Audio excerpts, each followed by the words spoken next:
నేను ఆల్రెడీ చాలా ఒక డౌన్ టు అర్త్ పర్సనే. సో బిఫోర్ బిగ్ బాస్ కూడా నేను అట్లే ఉండే. ప్రతి ఒక్కడికి నాకు చాలా వాల్యూ ఉంటుంది లైఫ్లో. నేను ఒక్క స్పూన్ రైస్ కూడా వేస్ట్ చేయను నా ఇంట్లో కూడా. అక్కడ కూడా అట్లే ఉండే.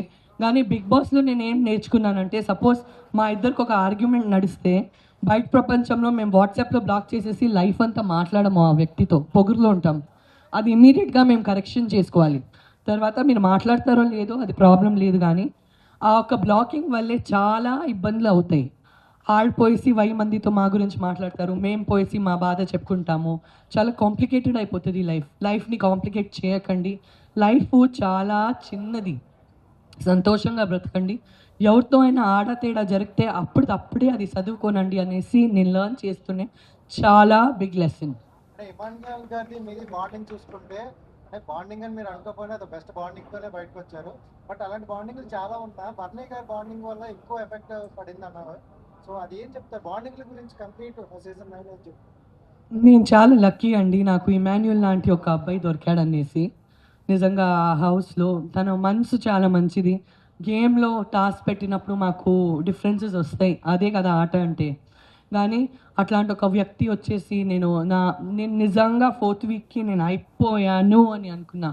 ఎందుకంటే నాకు అలారిక్ నా అబ్బాయి వచ్చేసి, నా అమ్మాయి గురించి నాకు టెన్షన్ లేదు, ఎందుకంటే షీ వాజ్ 5.5 months, ఇప్పుడు తను 9 months ఉంది. సో తనకు తెలీదు నేను పోయాననేసి. నా మరదలు తనకి చాలా బాగా చూసుకుంటారు. కానీ నా అబ్బాయి వచ్చేసి తనకు ఆల్రెడీ తెలుసు, మమ్మీ అనేది ఇది నా మమ్మీ, నేను మమ్మీ లేకుండా ఉండను, మమ్మీ కూడా తను లేకుండా ఉండదు. నాకు నా అబ్బాయి ఇక్కడే పెట్టుకుంటాను, నా నడుము దగ్గర తన్ని. సో నాకు తను లేకుండేసరికి నా వల్ల కావట్లేదు, ఇంకా దేవుడా ఇంకా ఇక్కడ 11 weeks ఎట్లా బ్రతకాలనేసి నేను ఏడుస్తూ కూర్చున్నాను. టాస్క్లు బాగా చేస్తున్నాను, లేస్తే డాన్స్ చేస్తున్నాను, ఎందుకంటే ఒక బాధ్యత ఉంది. మేము నేషనల్ టెలివిజన్లో ఉన్నాము. నేషనల్ టెలివిజన్లో ప్రతి ఒక్క లేడీస్ చూస్తే ఇట్లుండాలిరా అనేసి అనుకోవాలి. ఇట్లా ఏడుస్తూ ఉండాలయ్యా, ఇది అసలు ఎనర్జీనే లేదనేసి నా గురించి ఆలోచించకూడదు. ఆ టైంలో వచ్చేసి నాకు ఒక ఎమోషనల్గా నా వైపు నించుకునే వ్యక్తి వచ్చేసి ఇమాన్యుయల్. అండ్ బాండ్స్ అనేది ప్రతి ఒక్కరికి ఇంపార్టెంట్ అండి. ఇప్పుడు నేను కూడా ఒక ఆర్టిస్టు. నేను మీ అందరి మీద అంత ప్రేమ పెట్టుకున్నాను, మీరందరూ నా మీద అంత ప్రేమ పెట్టుకున్నాను కాబట్టి మీరు ఇక్కడికి వచ్చారు. లైఫ్ అంటేనే బాండ్స్ కదా, బాండ్స్ లేకుండా ఏ వ్యక్తి బ్రతకలేం కదా. అంటే గేమ్లో స్లోగా ఉన్నారని చెప్పేసి, యాక్టివ్గా లేరని చెప్పేసి కామెంట్స్ వచ్చాయి. తర్వాత మీరు కంబ్యాక్ ఇస్తా అని చెప్పారు. సో కంప్లీట్గా చేంజ్ అయిపోయింది మీ గేమ్. నేను ఎప్పుడు గేమ్ చేంజ్ చేయాలని అనుకోలేదు. నేను గేమ్ ఇలా ఆడాలి అనుకోలేదు, అలా ఆడాలి అని అనుకోలేదు. నాకు ఆ క్షణం ఎట్లెట్లా అనిపించింది, అట్లట్లా అన్నీ పోయింది. కానీ అది 3rd week ఎలిమినేషన్ అవడానికి అది MEP, most important player of the week. And అందరికీ చికాకు ఇస్తుండే ప్లేయర్. అంటే నేను కామెడీ చేస్తున్నాను కానీ వాళ్ళు చికాకుగా తీసుకుంటున్నారు. అందరికీ ఇరిటేట్ చేస్తున్న ప్లేయర్ని ఎలిమినేట్ చేశారు. So I was doing it for fun, I was enjoying my self. నేను ఇంట్లో కూడా చాలా అల్లరిగా ఉంటాను. అండ్ లైఫ్ చిన్నది, నవ్వి నవ్వి ఉండాలి, సతాయించాలి, అట్లా ఫన్ కోసం జుట్టు పీకాలి, బుగ్గలు గిల్లాలి, నాకు అవన్నీ చేయడం ఇష్టం. సో నేను అట్లా చేస్తే వాళ్ళు ఇబ్బంది పెడితే ఐ డోంట్ హ్యావ్ అది నా పర్సనాలిటీ. సో తనుజ గారి గురించి చాలా బాగా ఆడారు. అందరూ కష్టపడామండి, టాప్ 5లో ఉండేవాళ్ళు బాగా కష్టపడాము. ఎవరికైనా డబ్బులు వస్తే బాగా అనిపించదా? సంజన గారు, నాకు వచ్చి ఉంటే చాలా బాగుండే అనేసి నాకు అనిపిస్తుంది. సంజన గారు, బయట మీ ఫ్యాన్స్, మీ పిఆర్ కూడా చాలా వర్క్ చేశారు. అండ్ ఒక ఇన్సిడెంట్ జరిగింది, ఆదిరెడ్డి గారికి మీ ఫ్యాన్స్ కావచ్చు, పిఆర్ కావచ్చు వార్నింగ్ ఇస్తూ ఒక లెటర్ కూడా రిలీజ్ చేశారు. మీరు బిగ్ బాస్ హౌస్లో ఉన్నారు కాబట్టి అది మీ దృష్టికి వచ్చిందా? దాన్ని మీరు ఏ విధంగా చూస్తారు? నాకు ఏమీ దృష్టికి రాలేదు. నేను బయటకు వచ్చేసి నా ఇన్స్టాగ్రామ్లో చూస్తే, ఎందుకయ్యా గోలలు పెట్టుకుంటున్నారు, ఆర్కైవ్ చేయండి, అది తీయండి, అది మాకు ఎవరు శత్రువులు వద్దు, అందరూ మా పరంగా ఉండని, మా పరంగా లేదంటే కూడా వాళ్ళ ఇంట్లో బాగుండని, తీయండి ఈ లెటర్లన్నీ, ఏం చేస్తున్నా ఇన్స్టాగ్రామ్లో నాకు తెలియక ఇవన్నీ ఏం జరిగింది అనేసి తలకొట్టుకున్నా. బికాస్ మేము ఒక్కరి విరుద్ధంగా పోతే తనకు ఒక 10 people ఉంటారు. తను నా విరుద్ధంగా వస్తే నాకు 10 మంది ఫ్యాన్స్, నాకు 10,000 10 లక్షల ఫ్యాన్స్ ఉంటారు. వీళ్ళు గొడవ ఆళ్ళ గొడవ, ఎందుకయ్యా గొడవలు? ఉండే గొడవలు సరిపోలేదా బిగ్ బాస్లో? జుట్టు సగం వెళ్ళిపోయిందండి, మళ్ళీ సగమే ఉంది తల మీద. నాకు ఎవరిని ఛాలెంజ్ చేయాలని నాకు ఇష్టం లేదు. సంజన గారు వేరే వాళ్ళకు కూడా చాలా సంజన గారు హలో మేడం, ఇక్కడ సంజన గారు, బిఫోర్ కూడా మీకు ఈ ఆపర్చునిటీ వచ్చింది కదా, అంటే బిగ్ బాస్ ఛాన్స్ అనేది హిందీలో కూడా. సో మీరేం అబ్జర్వ్ చేశారు? చేంజెస్ ఏమైనా వచ్చాయా ఆఫ్టర్ బిగ్ బాస్ కానీ, అదర్ లాంగ్వేజెస్ బిగ్ బాస్ కానీ, ఇప్పుడున్న బిగ్ బాస్ కానీ, మీ లైఫ్లో వచ్చిన చేంజెస్ ఏంటి అసలు? ముజ్సే షాదీ కరోగి, ముజ్సే షాదీ కరోగి అనే ఒక షో చేశాను నేను హిందీలో. అది బిగ్ బాస్ కాదు, అది అస్సలు బిగ్ బాస్ కాదు, అది ఫార్మాట్ కంప్లీట్లీ డిఫరెంట్. అండ్ ఈ బిగ్ బాస్ ముందు ఏదైనా నడుస్తుంటే మేము వెంటనే రెస్పాండ్ అవుతాము. బిగ్ బాస్ తర్వాత ఏదైనా నడుస్తుంటే ఆలోచించి రెస్పాండ్ అవ్వాలి అనేసి ఒకటి అర్థమైంది. అదొకటి చేంజ్ నాలో వచ్చింది. ఇందాక కూడా ఆలోచిస్తాను, ఇప్పుడు 3 సార్లు ఆలోచించి తర్వాత మాట్లాడతాను. ఒక వ్యక్తిగా ఆ చేంజెస్ మీలో వస్తాయి. ఎందుకంటే మీరు 100 కెమెరాలతో బ్రతికారు కదా, మీరు 100 కెమెరాస్తో బ్రతికి వచ్చారు కదా. సో ఇందాక లైఫ్లో ఒక్కసారి ఆలోచించి మాట్లాడతాను, ఇప్పుడు 3 సార్లు ఆలోచించి తర్వాత మాట్లాడే ఒక పరిస్థితి. లైఫ్ బ్రెయిన్ అట్లా ట్యూన్ అయిపోయింది. తెలుసో తెలియక మా మైండ్ అట్లా ట్యూన్ అయిపోతుంది, ఇంకా బాధ్యత వచ్చేస్తుంది. నేను ఆల్రెడీ చాలా ఒక డౌన్ టు అర్త్ పర్సనే.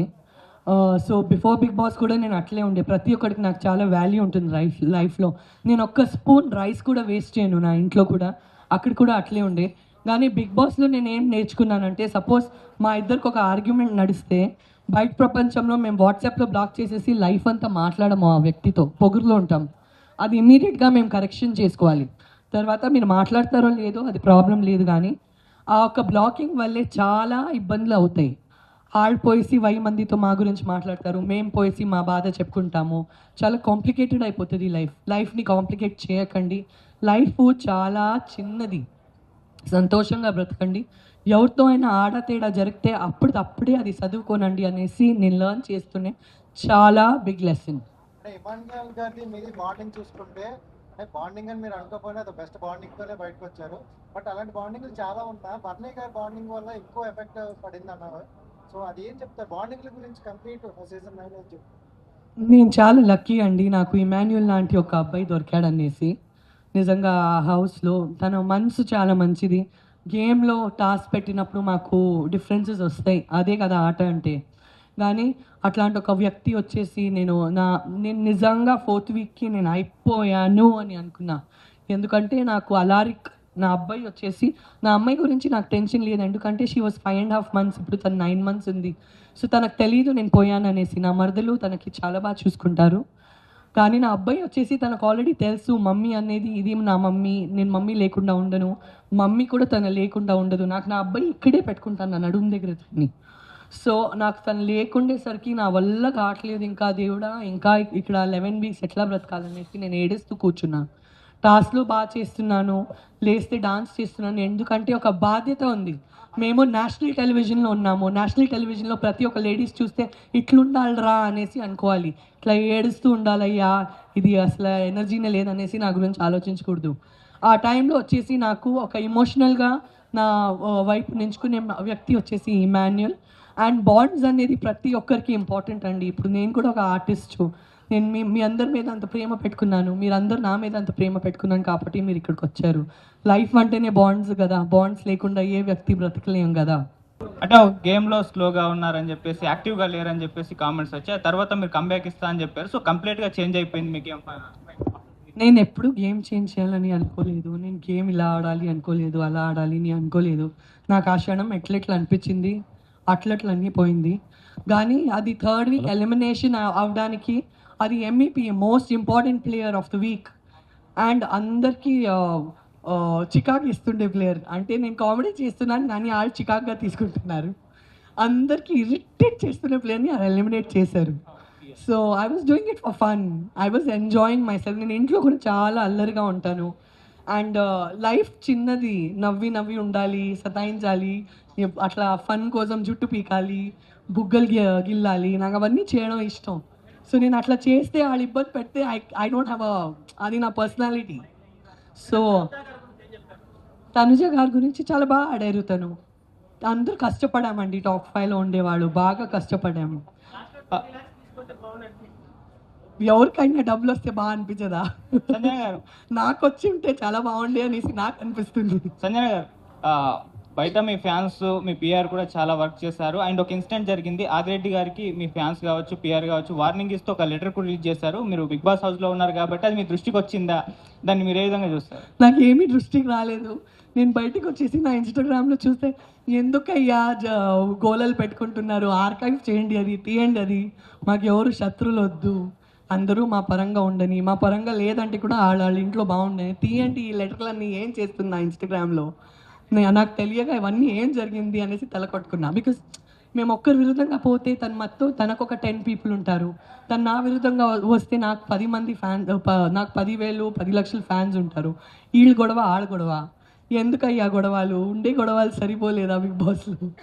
జుట్టు సగం వెళ్ళిపోయిందండి, మళ్ళీ సగమే ఉంది తల మీద. నాకు ఎవరిని ఛాలెంజ్ చేయాలని నాకు ఇష్టం లేదు. సంజన గారు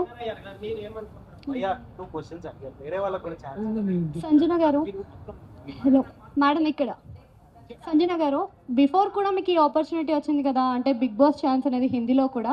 సో మీరేం అబ్జర్వ్ చేశారు, చేంజెస్ ఏమైనా వచ్చాయా ఆఫ్టర్ బిగ్ బాస్ కానీ అదర్ లాంగ్వేజెస్ బిగ్ బాస్ కానీ ఇప్పుడున్న బిగ్ బాస్ కానీ మీ లైఫ్లో వచ్చిన చేంజెస్ ఏంటి అసలు? ముజ్సే షాదీ కరోగి అనే ఒక షో చేశాను నేను హిందీలో, అది బిగ్ బాస్ కాదు, అది అసలు బిగ్ బాస్ కాదు, అది ఫార్మాట్ కంప్లీట్లీ డిఫరెంట్. అండ్ ఈ బిగ్ బాస్ ముందు ఏదైనా నడుస్తుంటే మేము వెంటనే రెస్పాండ్ అవుతాము. బిగ్ బాస్ తర్వాత ఏదైనా నడుస్తుంటే ఆలోచించి రెస్పాండ్ అవ్వాలి అనేసి ఒకటి అర్థమైంది. అదొకటి చేంజ్ నాలో వచ్చింది.